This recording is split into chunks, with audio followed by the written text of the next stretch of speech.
नमस्कार दोस्तों, आप सभी का स्वागत है हमारे YouTube channel BCS basic physics में। देखिए दोस्तों, आज हम लेकर चलेंगे कक्षा 12 का टॉपिक एक समान चुंबक के क्षेत्र में छड़ चुंबक को घुमाने में किया गया कार्य तथा उसकी स्थितिज ऊर्जा। हमने इससे ठीक पहले जो कक्षा 12 का वीडियो बनाया है उसमें हमने ये देखा कि यदि एक समान चुंबक के क्षेत्र में यदि किसी छड़ चुंबक को रख दें तो उस पर लगने वाले बल युग्म आघूर्ण का व्यंजक हमने देखा था। इस वीडियो में हम देखेंगे कि छड़ चुंबक को किसी एक एंगल से दूसरे एंगल तक घुमाने में कितना कार्य करना पड़ता है, वो यहां पर हम देखने वाले हैं। तथा हम ये भी देखने वाले हैं कि किसी कोण पर यदि हम छड़ चुंबक को रखें तो उस छड़ चुंबक की स्थितिज ऊर्जा कितनी होगी। देखिए दोस्तों, हम यहां पर यूनिफॉर्म मैग्नेटिक फील्ड लेकर चलेंगे। उस यूनिफॉर्म मैग्नेटिक फील्ड को हम समांतर रेखाओं से रिप्रेजेंट करते हैं। ये हमारे पास में कुछ समांतर रेखाएं हैं जो कि एक समान चुंबक के क्षेत्र को रिप्रेजेंट करती है। इस चुंबक के क्षेत्र में हम किसी छड़ चुंबक को रखेंगे और किसी एक एंगल से दूसरे एंगल तक उसको घुमाएंगे। घुमाने में किया गया कार्य ज्ञात करेंगे। देखिए दोस्तों, हम ये कंसीडर कर लेते हैं कि हमारे पास में ये कोई छड़ चुंबक है और छड़ चुंबक का ये उत्तरी ध्रुव है और ये उसका दक्षिणी ध्रुव है और उसको किसी एंगल तक हमारे को घुमाना है। एंगल तक हम जब उसको घुमाएंगे तो घुमाने में किया गया कार्य ज्ञात करना है। पहले हम यहां पर ये कंसीडर करके चलेंगे, ये एंगल θ1 है, ये एंगल θ2 है। θ1 से θ2 एंगल तक घुमाने में किया गया कार्य, सर्वप्रथम हम अल्पांश कोणीय विस्थापन देने में किया गया कार्य ज्ञात करेंगे। देखिए दोस्तों, हम क्या जानते हैं, हम जानते हैं एक समान चुंबकीय क्षेत्र में रखे किसी विद्युत चुंबकीय द्विध्रुव पर लगने वाला बल युग्म आघूर्ण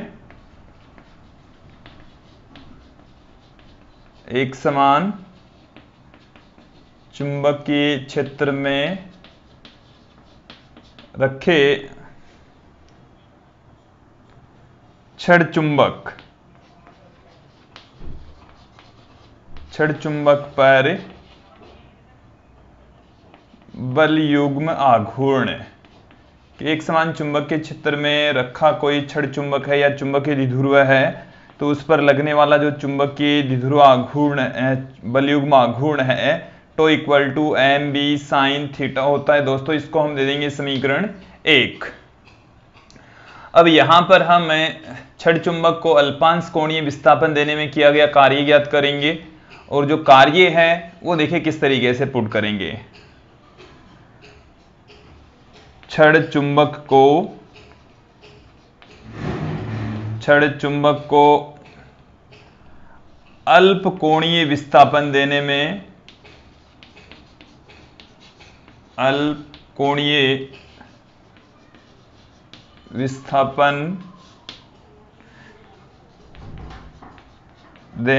किया गया कार्य।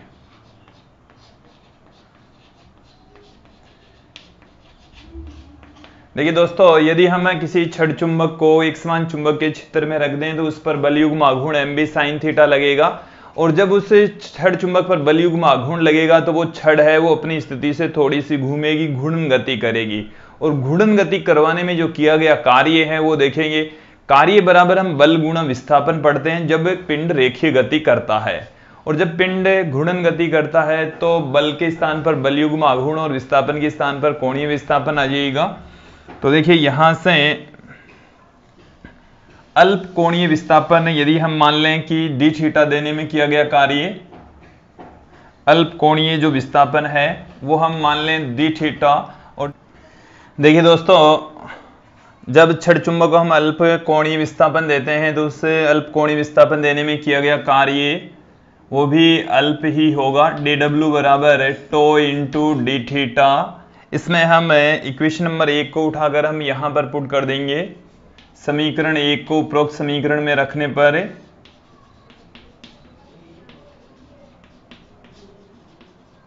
उपरोक्त समीकरण में रखने पर तो हमारे पास में वैल्यू आ जाएगी dw equal to mb sine theta D theta. ये तो है डी थीटा कोणीय विस्थापन देने में किया गया कार्य। अब हम देखेंगे कि यदि हमें इसे छड़ चुंबक को एक कोण θ1 से θ2 कोण तक घुमाने में किया गया कार्य कितना है, तो देखिए इसको हम समाकलन कर देंगे θ1 से θ2 तक। उपरोक्त समीकरण का θ1 से θ2 तक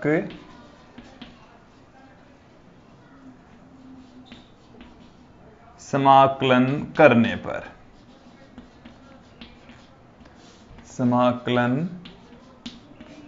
करने पर यहां से हम इसको इंटीग्रेट कर देंगे, θ1 से लेकर θ2 तक इसका इंटीग्रेशन कर देंगे।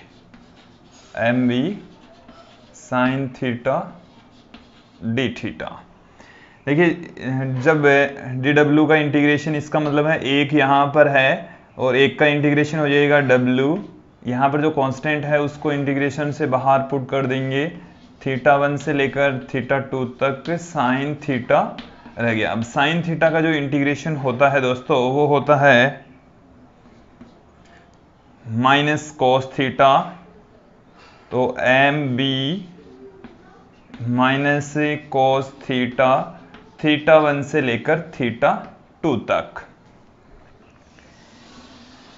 यहां पर हम पहले अपर लिमिट पुट करेंगे, माइनस में mb, माइनस का साइन मैंने बाहर ले लिया, थीटा के स्थान पर पहले अपर लिमिट पुट करेंगे तो cos θ2 माइनस cos θ1, फिर इसे नेगेटिव साइन को अंदर मल्टीप्लाई कर देंगे तो ये हमारे पास में आ गया mb cos θ1 माइनस cos θ2।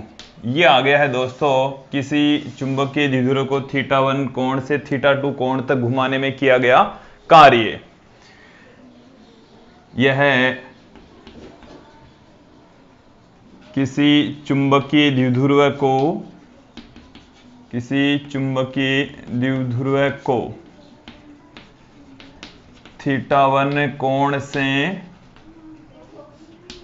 θ2 कोण तक घुमाने में किया गया कार्य है। अब देखिए दोस्तों इसमें हम कुछ कंडीशंस पुट करेंगे। पहली जो स्थिति है वो देखिए θ1 बराबर है, हमें इससे जैसे θ1 की वैल्यू हम ले लेते हैं 0 डिग्री और θ2 की वैल्यू हम ले लेते हैं 90 डिग्री। देखिए 0 डिग्री, जब थीटा की वैल्यू 0 डिग्री होगी तो उस 0 डिग्री वाली स्थिति को हम स्थायी संतुलन की स्थिति कहते हैं। तो ये हमने पहले स्थायी संतुलन की स्थिति है और 90 डिग्री तक घुमा रहे हैं। इसका मतलब है कि इसको हम शून्य ऊर्जा की स्थिति तक घुमा रहे हैं। तो यहाँ पर θ1 और θ2 दोनों की वैल्यू हम यहाँ पर पुट कर देंगे। हमारे पास में क्या आ जाएगा दोस्तों, देखिए W is equal to mb, θ1 की वैल्यू है 0 तो cos 0 माइनस cos 90, cos 90 की वैल्यू देखिए दोस्तों 0 हो जाएगी, cos 0 की वैल्यू 1 हो जाएगी। तो W इज इक्वल टू आएगा हमारे पास में mb, कार्य का जो मान है वो mb के इक्वल आएगा। अब हम कुछ कंडीशंस यहाँ पर और देखेंगे दोस्तों कि जैसे θ1 और θ2 की वैल्यू अलग अलग पुट करते चले जाएंगे, यहाँ पर मान पुट करते चले जाएंगे तो हमारे पास में W की अलग अलग वैल्यू आती चली जाएगी। दोस्तों देखेंगे दोस्तों जो कार्य का फॉर्मूला है W इज इक्वल टू हमारे पास में है mb cos θ1 माइनस cos θ2। उसमें हमने पहली कंडीशन देख ली थी। दूसरी स्थिति देखेंगे, θ1 की जब वैल्यू हम कंसीडर कर लें कि 0 डिग्री और θ2 की वैल्यू है 180 डिग्री। इसका मतलब हो गया कि जो चुंबकीय द्विध्रुव है उसको स्थायी संतुलन की स्थिति से अस्थायी संतुलन की स्थिति तक हम घुमा रहे हैं। यहाँ पर इन दोनों की वैल्यू यदि अब पुट कर दें तो W is equal to mb cos 0 minus cos 180, cos 180 का मान होता है -1, तो यहां से W इज इक्वल टू आ जाएगा MB, ये 1 हो गया, ये इसकी वैल्यू -1 हो गई, -1 और -1 +1 हो जाएगा, तो 2 MB आ जाएगा। W की वैल्यू 2 MB आ गई है। थर्ड कंडीशन देख लीजिए दोस्तों, यदि हम θ1 की वैल्यू ले लें 90 डिग्री और θ2 की वैल्यू ले लें 0 डिग्री, तो देखिए क्या आएगा हमारे पास में, W is equal to MB, ये cos θ1 तो cos 90 माइनस cos 0, यहां से आप देखेंगे W की वैल्यू हमारे पास में MB, cos 90 की वैल्यू हो जाएगी 0, cos 0 की वैल्यू हो जाएगी 1, तो ये माइनस में MB इसकी फाइनल वैल्यू आ जाएगी दोस्तों। अब यहाँ पर हम चुंबकीय स्थितिज ऊर्जा की बात करेंगे, और चुंबकीय स्थितिज ऊर्जा के लिए देखिए दोस्तों, हम इस जो चुंबकीय द्विध्रुव है उसको शून्य ऊर्जा की स्थिति से घुमाएंगे। हम ये जानते हैं कि जब यदि हम विद्युत स्थितिज ऊर्जा की डेफिनेशन की बात करें तो उसमें किसी आवेश को शून्य ऊर्जा की स्थिति से विद्युत क्षेत्र के किसी बिंदु तक लेकर आते हैं, और लाने में जो भी कार्य करना पड़ता है उसको विद्युत स्थितिज ऊर्जा कहते हैं। यहाँ पर भी देखिए दोस्तों ठीक वैसा ही है कि किसी चुंबकीय द्विध्रुव को शून्य ऊर्जा की स्थिति से किसी कोण तक घुमाने में जो किया गया कार्य है वो चुंबकीय स्थितिज ऊर्जा के तुल्य होता है। तो एक बार तो मैं जो चुंबकीय स्थितिज ऊर्जा है होती क्या है, चुंबकीय स्थितिज ऊर्जा समझेंगे क्या है कि किसी चुंबकीय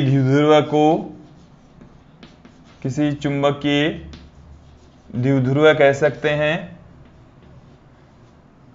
या छड़ चुंबक कह सकते हैं को शून्य ऊर्जा की स्थिति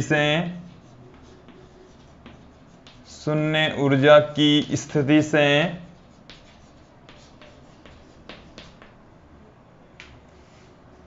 किसी कोण तक घुमाने में किया गया कार्य, किसी कोण तक घुमाने में किया गया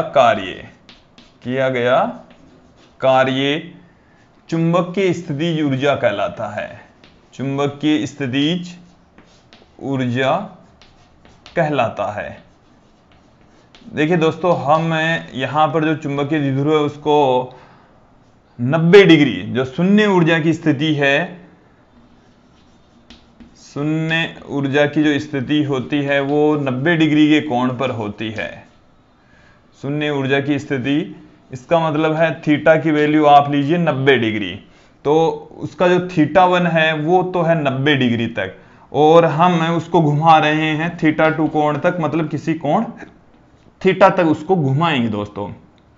तो जो कार्य है वो ही स्थितिज ऊर्जा के इक्वल हो जाएगा। स्थितिज ऊर्जा को हम U से पुट करेंगे। हमारे पास में W की जो फॉर्मूला है, सूत्र है, वो हमने देखा है MB cos θ1 माइनस cos θ2। यहां पर देखिए दोस्तों, ये जो W है वो U के इक्वल लिखा जाएगा जब आप θ1 की वैल्यू 90 डिग्री लें, ये हमारे पास में 90 आ गया, माइनस में cos थीटा आ गया है, तो यहां से U बराबर निकल कर आ रहा है MB, माइनस में आ जाएगा, ये वाला तो 0 हो गया, ये माइनस का साइन मैंने यहां पुट कर दिया, cos थीटा। ये हमारे पास में चुंबकीय स्थितिज ऊर्जा का फॉर्मूला आ गया है दोस्तों, U is equal to minus में MB cos थीटा। अब आप आगे देखेंगे कि इसको हम दो सदिशों के अदिश गुणनफल के रूप में भी व्यक्त कर सकते हैं। इसको इस तरीके से भी लिखा जा सकता है, माइनस में M vector dot B vector, इसको इस तरीके से भी लिख सकते हैं दोस्तों। अब इसमें कुछ कंडीशंस यदि आप देखना चाहें तो देख सकते हैं। पहली कंडीशन देखेंगे, स्थिति फर्स्ट, जब थीटा बराबर 0 डिग्री, थीटा बराबर 0 डिग्री तो U की वैल्यू कितनी आ जाएगी, माइनस में MB cos 0, cos 0 का मान 1, तो ऊर्जा का मान है वो माइनस में MB के इक्वल आएगा। दूसरी स्थिति देखेंगे दोस्तों, जब थीटा का मान हमारे पास में 90 डिग्री हो तो u का मान आपके पास में आएगा दोस्तों माइनस में एम बी cos 90, और cos 90 का मान होता है 0, तो पूरी वैल्यू ही 0 हो जाएगी। स्थिति थर्ड, तीसरी कंडीशन देखेंगे, जब थीटा बराबर आपके पास में हो 180 डिग्री तो u इज इक्वल टू आपके पास में क्या निकल कर आ रहा है, माइनस में एम बी cos 180, cos 180 का मान -1, तो माइनस में एम बी माइनस में 1, तो ये प्लस में हो जाएगा, प्लस में एम बी आ जाएगा। तो ये हमारे पास में था चुंबक की स्थितिज ऊर्जा का सूत्र और उससे जुड़ी हुई कुछ कंडीशंस। एक बार चुंबक की स्थितिज ऊर्जा की डेफिनेशन फिर से सुन लेंगे कि किसी चुंबकीय द्विध्रुवक को शून्य ऊर्जा की स्थिति से किसी कोण तक घुमाने में किया गया कार्य उस चुंबक के अंदर स्थितिज ऊर्जा के रूप में संचित हो जाता है, जिसको हम चुंबक की स्थितिज ऊर्जा कहते हैं। आप लोगों को ये वीडियो अच्छे से समझ में आया होगा। धन्यवाद दोस्तों।